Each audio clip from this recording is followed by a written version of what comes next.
शरद अभी ऑफिस से निकला ही था कि कोमल का फोन आ गया। कोमल, शरद कहाँ हो? मैं कब से तुम्हारा इंतजार कर रही थी। आज मूवी देखने जाना था। शरद, कोमल मैं ऑफिस के काम में ऐसा उलझा कि सब कुछ भूल गया। तुम कहाँ हो? मैं अभी तुम्हें पिक करता हूँ। यह कहते कहते शरद गाड़ी में बैठ गया। लैपटॉप का बैग पीछे की सीट पर रखकर जल्दी से गाड़ी स्टार्ट करने लगा। कोमल, रहने दो, अब मूड नहीं है। मैं 2 घंटे से तैयार होकर तुम्हारा इंतजार कर रही थी। कभी तो मेरा ध्यान रखा करो। शरद, यार कोमल, बोला ना, भूल गया। अब इतनी सी बात के लिए मूड खराब मत करो। चलो डिनर करने बाहर चलते हैं। कोमल, नहीं, अब मैं कहीं नहीं जाऊंगी। खाना भी नहीं बनाऊंगी। तुम्हें कुछ ऑर्डर करना है तो कर देना।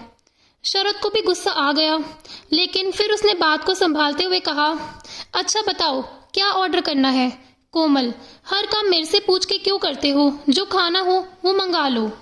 यह कहकर कोमल ने फोन काट दिया। शरद को बहुत गुस्सा आ रहा था। पूरा दिन ऑफिस में बॉस से चिक-चिक, घर पहुंचो तो बीबी के नखरे। शरद गाड़ी चलाकर घर पहुंचा। उसने कोमल को मनाने की बहुत कोशिश की, लेकिन कोमल ने उसकी एक ना मानी। हार कर शरद भी बिना डिनर के सोने चला गया। 2 साल हुए थे दोनों की शादी को। शरद और कोमल की अरेंज मैरिज हुई थी। शुरू के 1 साल तक दोनों बहुत खुश थे, लेकिन उसके बाद शरद ने एक नई कंपनी में अप्लाई किया।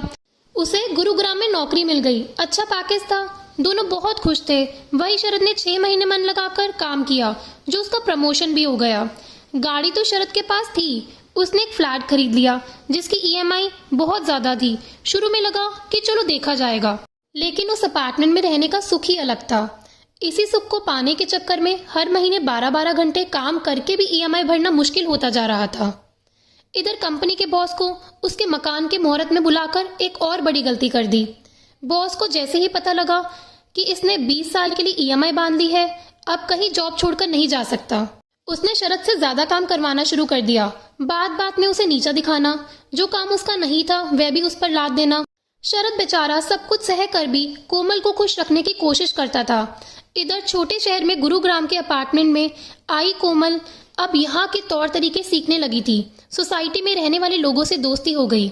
अब उनकी जैसे लाइफस्टाइल को अपनाने के चक्कर में अनाप शनाप खर्च करने लगी। कोमल के लिए लाइफ केवल एंजॉय करने के लिए थी। कोमल को हर दिन घूमने जाना था। मूवी, थिएटर, बाहर डिनर, इन सब का शौक लग गया था, क्योंकि स्टेटस अपडेट करना था। इसके अलावा वह शरद के साथ महीने में एक बार टूर प्लान कर लेती थी, जिसे ना चाहते हुए भी शरद को मानना पड़ता था। शरद की जिंदगी पत्नी और बॉस को खुश करने में बर्बाद हो रही थी। खर्च कम करने की बात पर घर में लड़ाई हो जाती थी।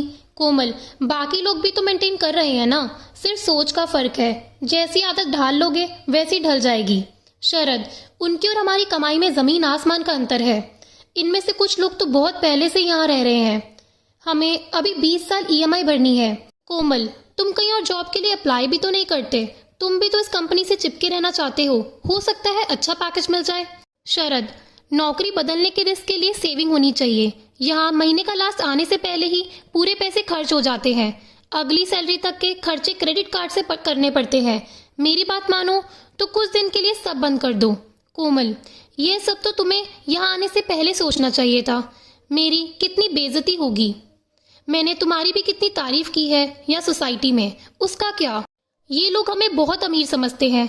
मैं ये सब नहीं कर सकती। तुम्हें किसी तरह अपनी इनकम बढ़ानी होगी। शरद चुप रह गया। वह अंदर ही अंदर घुट रहा था। शादी से पहले छोटे से शहर में एक छोटा सा कंप्यूटर इंस्टीट्यूट चलाता था। कितना सुखी था। सुबह क्लास होती, दोपहर को खाना खाने घर आता, फिर 2-3 घंटे आराम करके शाम की क्लास के लिए निकल जाता। रात को 10 बजे घर आ जाता तो कोमल गरम गरम खाना परोसती।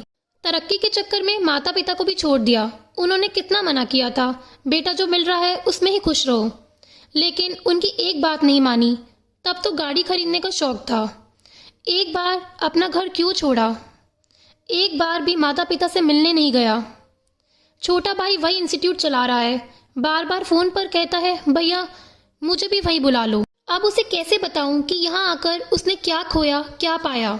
आज सुबह जल्दी मीटिंग थी। सुबह जल्दी जाने के लिए कोमल को बोला था, लेकिन जब शरद सुबह तैयार हुआ तो पता लगा कोमल सोकर ही नहीं उठी है। बिना नाश्ता किए, बिना टिफिन लिए वह ऑफिस पहुंच गया। आज बॉस ने उसे और उसके साथ काम करने वाले 3 लोगों को नए टारगेट समझा दिए। इंक्रीमेंट का लालच देकर पिछले 6 महीने से लगातार टारगेट बढ़ता जा रहा था। आज के टारगेट पूरा करने के लिए शरद को संडे भी काम करना पड़ेगा। इतना बोझ उठाना उसके लिए असंभव था। मीटिंग के बाद वह बॉस के कैबिन में गया। बॉस, आओ शरद, तुम बहुत काबिल हो। मुझे विश्वास है कि ये टारगेट तुम जरूर पूरा कर लोगे। शरद, सर ये रहा मेरा रिजाइन। मैं 1 महीने का नोटिस पीरियड पूरा करके चला जाऊंगा। बॉस, ये तुम क्या कह रहे हो? अपने करियर से खिलवाड़ क्यों कर रहे हो? तुम्हारे घर की ईएमआई का क्या होगा? शरद, सारे कलेश की जड़ वह हाई सोसाइटी का घर ही है जिसके कारण मेरी जिंदगी नर्क हो गई है। इसी ईएमआई ने मुझे तुम्हारा गुलाम बना रखा है। मैं वह फ्लैट बेच रहा हूँ। इससे पहले कि बहुत ज्यादा सवाल पूछता, शरद तेजी से बाहर निकल आया। आज वह बहुत हल्का महसूस कर रहा था। उसने प्रॉपर्टी डीलर को फोन किया और फ्लैट को बेचने के लिए बोला। शाम को शरद घर आया तो कोमल ने कहा, हम कल कहीं घूमने चले क्या? तुम कल की छुट्टी ले लो। शरद, कोमल, अब बस 1 महीने की बात है, उसके बाद बस छुट्टी ही छुट्टी है। कोमल, क्या मतलब? शरद, मैंने नौकरी छोड़ दी है, इस फ्लैट को बेच रहा हूँ। जो भी पैसा मिलेगा उससे लोन चुक जाएगा। हम वापस अपने घर जा रहे हैं। इस मॉडर्न सोसाइटी ने मेरा सुख चैन और जहाँ तक कि तुम्हें भी छीन लिया। अब तुम्हें मेरी कोई फिक्र नहीं है। अपने इंस्टीट्यूट में जरा देर होने पर तुम फोन पर फोन करती रहती थी कि जल्दी आ जाओ, मैं भी भूखी हूँ। यहाँ मैं नाश्ता करूँ या नहीं, टिफिन बने या नहीं, तुम्हें कोई परवाह नहीं है। 1 महीने जितने मजे करने हैं कर लो। मैंने पिताजी को फोन कर दिया है, हम वापस आ रहे हैं। वही इंस्टीट्यूट चलाएंगे। कोमल, ये तुमने क्या कर दिया? सब बर्बाद कर दिया। शरद, बर्बाद नहीं, ये सब कुछ हमारा था ही नहीं। दूसरों की होड़ के चक्कर में अपना सुकून खो बैठे। एक बार सोच कर देखो, अगले 20 साल में मेरा क्या हाल होता। ईएमआई वही रहती, मेरे काम करने की शक्ति घटती, खर्चे बढ़ते।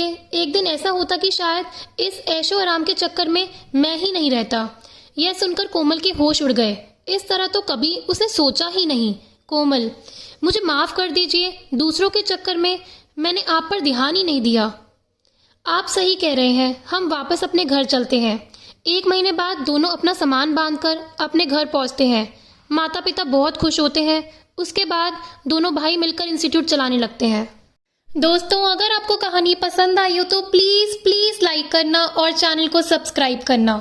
धन्यवाद।